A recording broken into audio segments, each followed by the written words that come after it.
Welcome back to ABC General Hospital Spoilers channel. Today, we will learn about the explosive fallout surrounding Drew Cain's ruthless bid for the Quartermain mansion and how it could unleash a darker, more ferocious side of him that Port Charles has never seen before. Drew's overconfident boast over the Quartermain legacy. Drew Cain has been parading through the streets of Port Charles with an air of unshakable superiority ever since Veronica Ronnie Bard gave her tentative nod to handing over the iconic Quartermain mansion. Picture him at the Metro Court, clinking glasses with opportunistic allies like a self-proclaimed king surveying his new kingdom, dropping hints about renovations that would erase every trace of the Quartermain family's storied history. He's been whispering to anyone who will listen, from shady business contacts to unwitting nurses at General Hospital, about how this acquisition will cement his power in the elite circles of the city. But beneath this peacock-like swagger lies a fragile empire built on deception, and recent whispers in the spoilers point to a catastrophic unraveling. As the ink on the preliminary agreements dries, external forces are aligning to strip away his illusions, forcing Drew to confront the fragility of his ambitions. Imagine the Quartermain estate, with its sprawling gardens and echoing halls filled with ghosts of elk boardroom battles. Drew envisions it as his personal fortress, a symbol of triumph over the elite who once dismissed him. Yet, this overconfidence blinds him to the intricate web of family loyalties and legal entanglements that have protected the property for generations. Spoilers tease that his boasts will soon echo hollowly as the true heirs begin to circle, ready to reclaim what's rightfully theirs. In a town where secrets fester like open wounds, Drew's public displays of victory only amplify the stakes, drawing scrutiny from figures like Ned Ashton, who might quietly tip off key players about the suspicious timing of Ronnie's decision. The shocking revelation of Monica's hidden will. The tide is turning swiftly against Drew, thanks to Tracy Quartermain's relentless digging into the family's archives, where she stumbles upon Monica Quartermain's authentic last will and testament, a document long buried under layers of bureaucratic dust and perhaps even deliberate misfiling by opportunistic estate handlers. This revelation isn't just a footnote, it's a bombshell that redefines inheritance rights, explicitly naming Tracy as the sole guardian of the mansion to preserve its role as the Quartermain clan's unbreakable anchor. Ronnie, positioned as a temporary steward after Monica's passing, lacks any legal standing to broker such a monumental sale, her authority limited to minor upkeep rather than seismic shifts in ownership. Tracy, ever the sharp-tongued matriarch with a Rolodex of top-tier attorneys on speed dial, pores over the will's fine print, uncovering clauses that detail Monica's heartfelt intentions to shield the estate from predatory outsiders who might exploit its value for personal gain.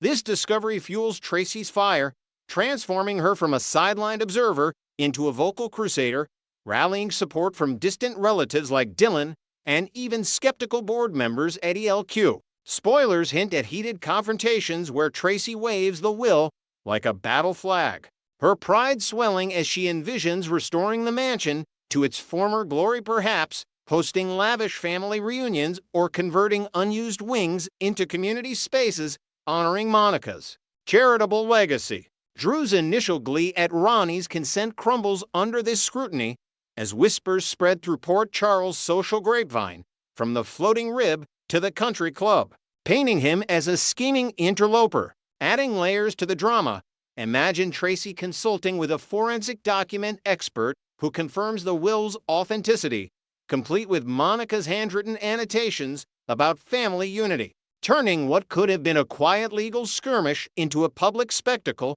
that tarnishes Drew's reputation irreparably, escalating chaos in the mansion deal drama. Before Tracy can fully mobilize her counterattack, a whirlwind of additional turmoil engulfs Drew's fragile negotiations, centered on the enigmatic figure of Outback, a wild-card operative whose loyalties shift like desert sands, who intervenes dramatically just as Ronnie pauses, pen hovering over the contract line, her doubts about the deal bubbling to the surface amid rumors of family backlash. Outback, perhaps motivated by a hidden grudge against Drew from past LQ dealings or a tip from an anonymous Quartermain insider, swipes the paperwork in a bold, cinematic snatch during a tense meeting at the estate's grand library. Chaos ensues as Drew gives chase through the mansion's labyrinthine corridors, his polished shoes skidding on Persian rugs while shadows from antique chandeliers flicker like omens of doom.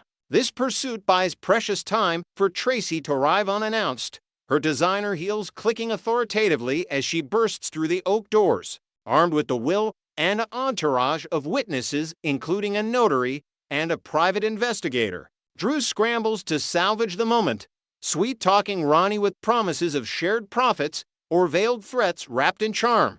But the window slams shut as Tracy's voice booms, laying bare Monica's unaltered wishes in excruciating detail. Even if Drew coerces Ronnie into signing under duress, envisioning a frantic, whispered agreement in a side room, the contract would dissolve like mist in the morning sun, invalidated by the overriding will and potential charges of undue influence. Spoilers amplify this sequence with side plots, such as Outback's backstory, revealing ties to Australian mining interests that once clashed with Quartermain ventures, adding international intrigue. Meanwhile, onlookers like Maxie Jones, covering the story for Crimson magazine, capture the frenzy on her phone, ensuring the scandal goes viral in Port Charles tabloid circles, further isolating Drew and forcing him to dodge paparazzi-fueled speculation about his motives, the inevitable fraud charges, and Drew's downfall. At its core, this entire affair reeks of calculated fraud, positioning Drew not as a savvy investor, but as a desperate fraudster whose maneuvers violate every tenet of ethical real estate law in New York State. Legal experts in the spoilers foresee swift intervention from the district attorney's office, triggered by Tracy's formal complaint, leading to subpoenas that dissect Drew's financial trails, from offshore accounts used to fund the offer to forged endorsements on preliminary docs. His dreams of ascending to Quartermain royalty shatter spectacularly, replaced by court dates and asset freezes that strip away his veneer of invincibility. The loss hits harder than a boardroom betrayal, igniting a vengeful fury that simmers beneath Drew's composed exterior, transforming minor setbacks into obsessions. Port Charles braces for repercussions as Drew's inner circle, think Curtis Ashford or even a wavering Nina Reeves, begins to distance themselves, sensing the toxic fallout.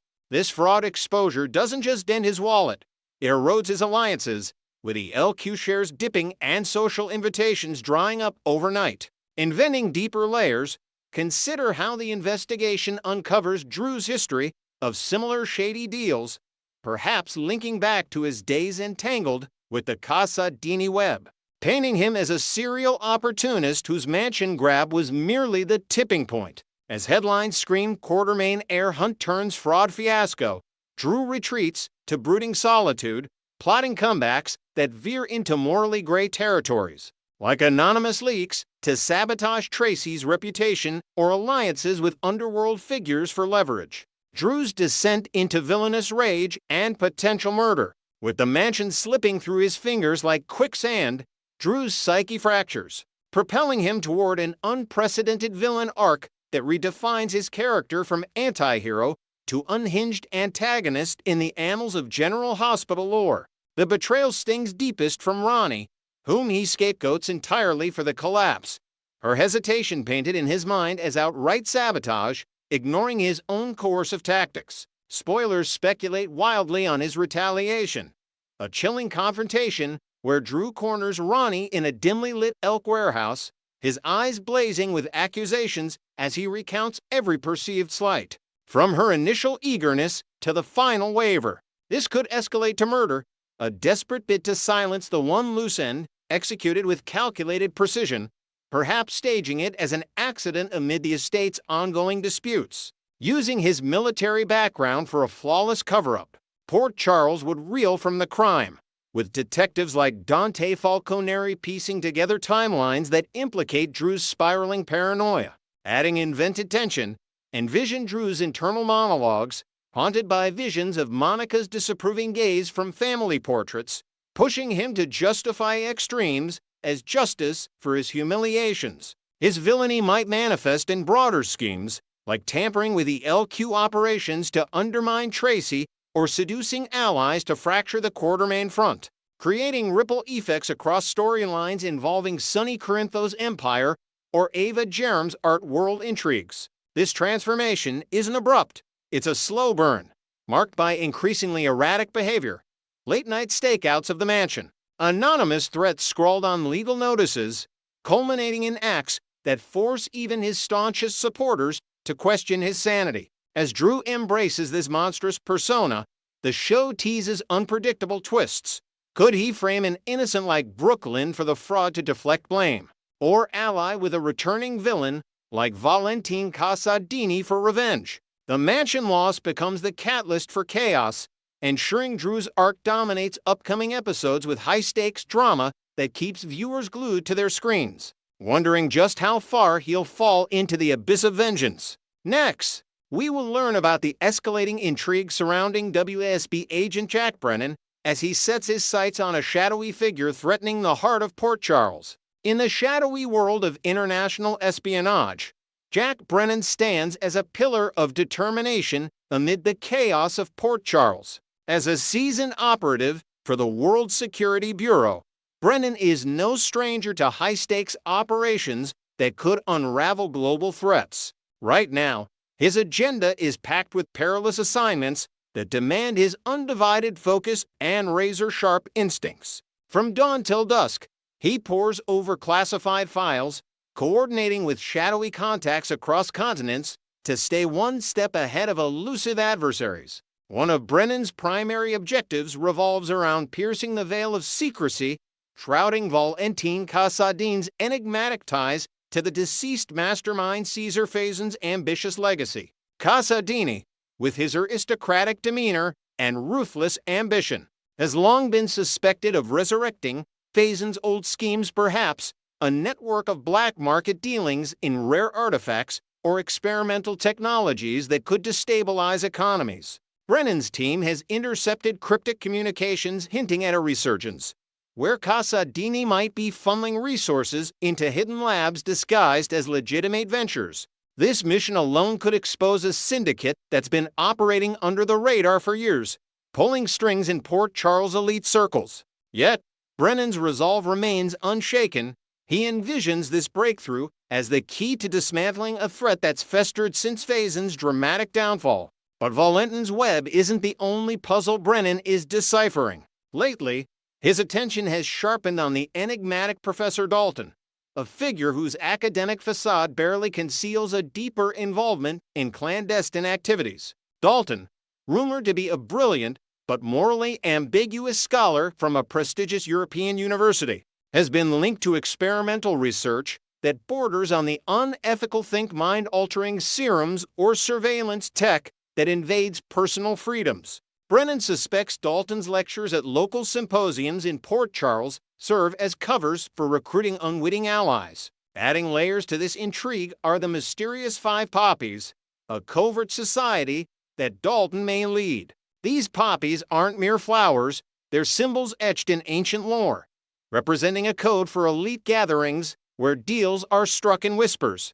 Brennan's informants whisper of rituals held in abandoned warehouses on the outskirts of town, where members exchange secrets that could topple local power structures. Piecing together Dalton's schedule and the society's symbols has become Brennan's nightly obsession, revealing patterns that point to a larger conspiracy intertwining academia with underground crime. With these fronts demanding his energy, Brennan isn't content to tread water. He's ready to strike at a fresh target who's been stirring turmoil in the very streets of Port Charles. Enter Sidwell, a calculating antagonist whose arrival has sent ripples of unease through the community. Sidwell isn't your typical villain. He's a polished entrepreneur with a veneer of charm, running a fleet of high-end import-export firms that mask something far more sinister. Whispers in the docks suggest his shipments include not just luxury goods, but contraband weapons and forged documents fueling organized crime rings. His influence has infiltrated Port Charles nightlife, with exclusive clubs serving as hubs for money laundering and alliances with corrupt officials. Brennan views Sidwell as the linchpin in a sprawling corruption network, one that could ensnare innocent residents in its grasp if left unchecked. Brennan's strategy against Sidwell marks a bold pivot, placing the WSB's resources directly into the fray. He believes that by toppling Sidwell, they could unravel threads leading to broader scandals, perhaps ties to City Hall bribes or even international arms deals disguised as art auctions. Sidwell's reputation precedes him. He's evaded authorities before, using shell companies and loyal enforcers to maintain his empire. In Port Charles, his presence has escalated tensions, with reports of shadowy figures tailing prominent families and unexplained incidents at key businesses. Brennan's intel paints Sidwell as a man who thrives on control, manipulating relationships to his advantage while keeping his true motives buried deep. To infiltrate this fortress, Brennan devises a cunning plan involving one of his most capable young recruits, Jocelyn Jacks. The mission is clear. Jocelyn must delve into Sidwell's world, extracting every scrap of intel that could weaken his defenses. Her entry point? Getting intimately close to Lucas Jones, who has recently begun a whirlwind romance with Marco, Sidwell's enigmatic son. Lucas, with his grounded personality and medical background, represents an unwitting gateway into the family's private sphere. Marco, on the other hand, is a wild-card, charismatic yet guarded, perhaps harboring his own resentments toward his father's domineering ways. He's the heir apparent, groomed in boardrooms and back alleys, but cracks in his loyalty could be the WSB's golden ticket. Brennan's directive to Jocelyn is meticulous. Shadow Marco's daily routines, from his lavish parties at the Metro Court to quiet dinners at the family estate. She needs to uncover details about his interests, maybe his passion for vintage cars or underground poker games that reveal Sidwell's vulnerabilities. Is Marco complicit in his father's dealings, or is he a pawn seeking escape? By building trust with Lucas, Jocelyn can navigate social events where secrets slip amid champagne toasts. This approach isn't just reconnaissance, it's psychological warfare, aiming to exploit family bonds that Sidwell holds dear. Brennan hopes Marco's indiscretions, perhaps a heated argument overheard or a misplaced document, will illuminate Sidwell's operations, from offshore accounts to alliances with rival syndicates. Yet, this gambit comes with steep risks, thrusting Jocelyn into a viper's nest where one wrong move could spell disaster. Sidwell's world is laced with peril. His associates are known for their ruthlessness, employing surveillance drones over properties and anonymous threats to silence nosy intruders. Jocelyn, with her youthful energy and street smarts, must balance her cover story, perhaps posing as a curious friend of Lucas while dodging suspicions. Brennan briefs her on evasion tactics, from encrypted comms to quick exits via service alleys. But the human element adds unpredictability. What if Marco senses something off? Or if Lucas's affections complicate the charade?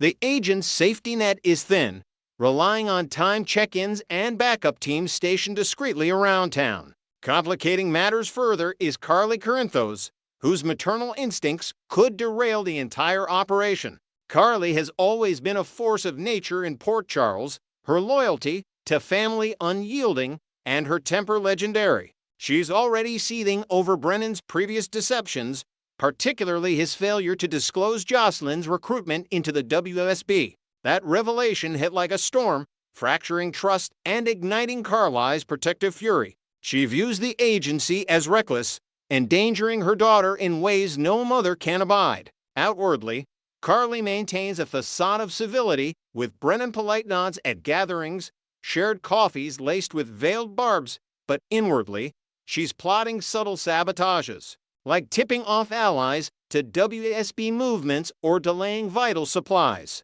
When Carly learns of this new assignment, her reaction will be explosive. Picturing Jocelyn entangled with Sidwell's clan terrifies her.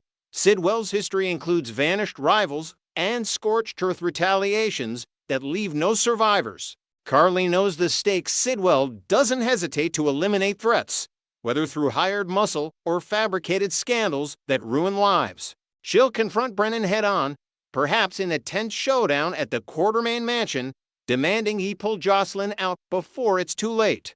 Her arguments will blend raw emotion with sharp logic.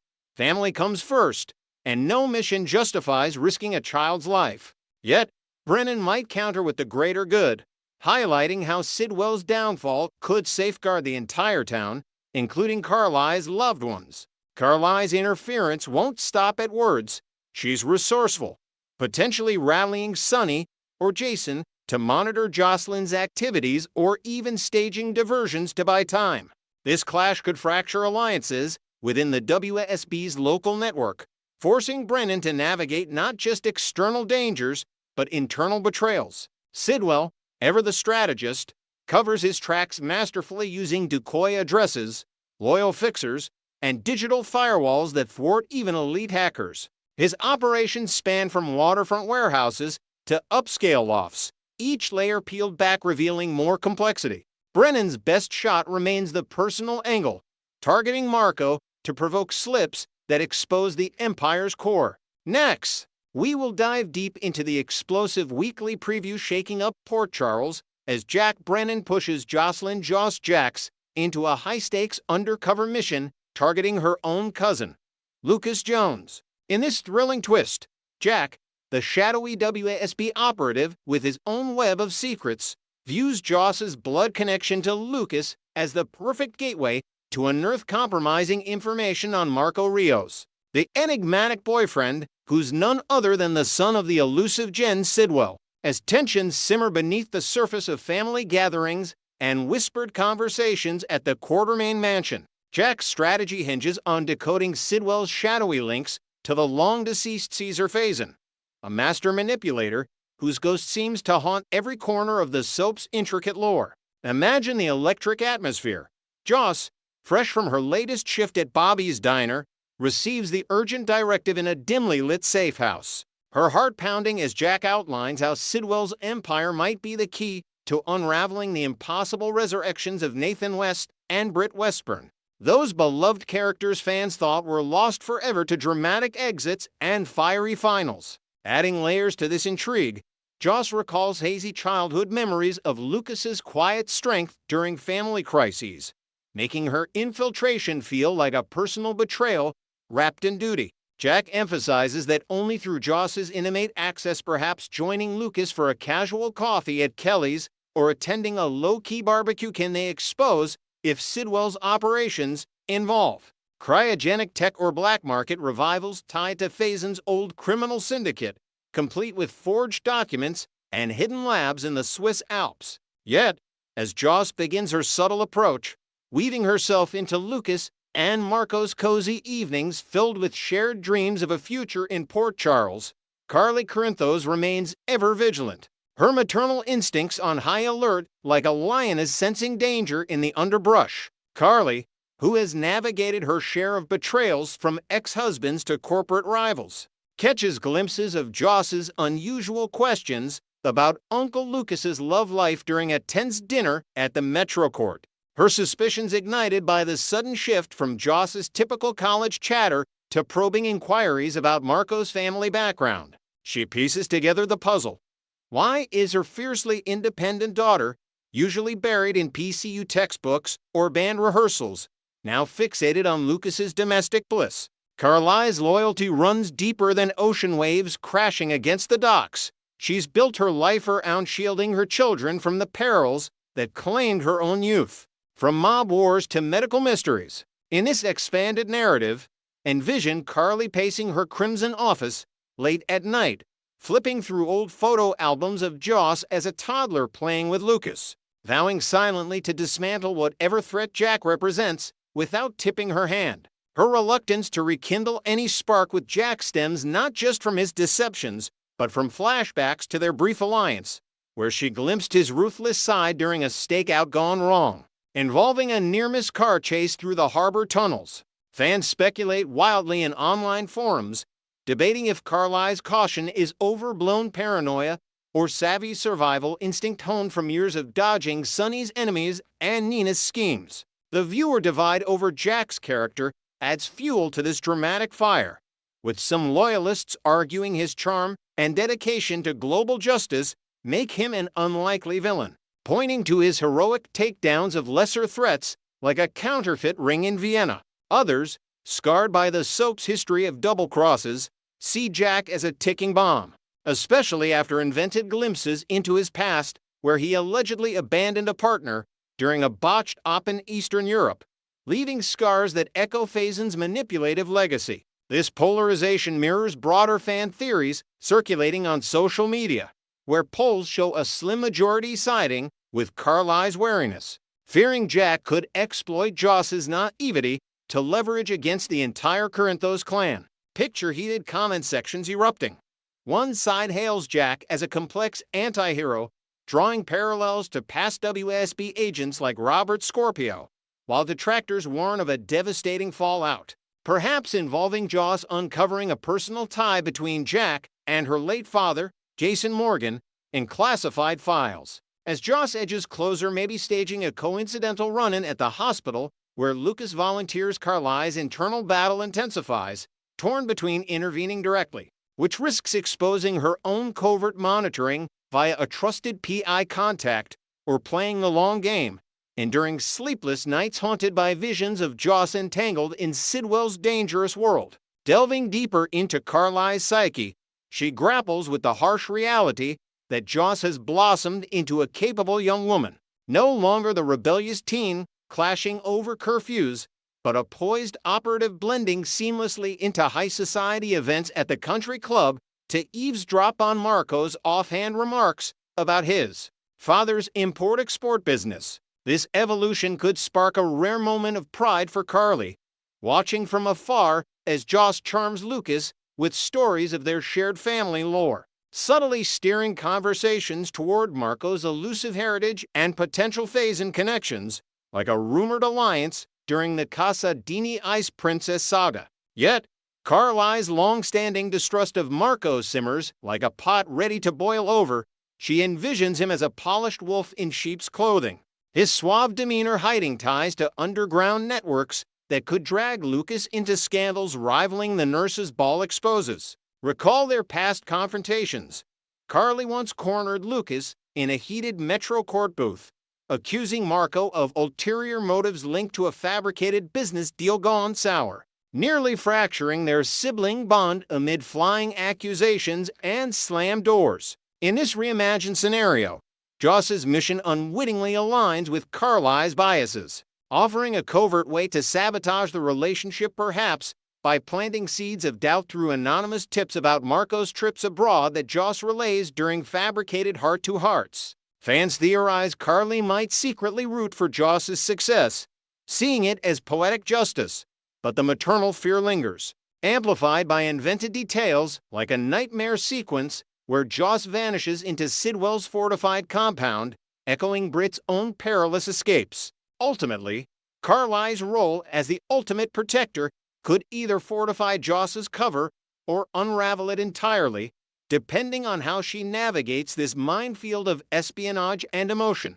Embracing Joss's insertion into the Lucas-Marco dynamic might mean subtle encouragement, like suggesting family game nights that double as intel gathering ops, all while Carly digs into her own resources, perhaps consulting with old ally Felicia Scorpio for WSB insights without breaching protocol. However, the unnerving truth of Joss's double life as a secret agent, far beyond her cover as a part-time waitress slinging sandwiches, weighs heavily. Carly imagines the fallout if word leaks during a casual chat at the Floating Rib, turning Port Charles into a gossip cyclone. If she confides in Lucas, driven by a surge of sisterly panic after spotting Joss tailing Marco to a suspicious warehouse meeting, it could backfire spectacularly. Lucas, ever the peacemaker, might confront Joss impulsively, alerting Jack and jeopardizing her career before she even secures a lead on the Westburn revival tech. In a fresh twist, picture Carly weighing a desperate alliance with an unexpected figure like Ava Jerome, whose own vendettas against Sidwell's ilk could provide crucial dirt, but at the cost of deeper entanglements in the Faison web. Fans buzz with predictions. Will Carly's hope for Joss's extraction from the WSB override her instincts, or will she orchestrate a masterful intervention, pulling strings from the shadows to keep her family intact amid the resurrecting specters of Port Charles' darkest chapters? As the week unfolds, every glance and whisper builds toward a climax where loyalty clashes with legacy, leaving viewers on the edge of their seats for the revelations ahead.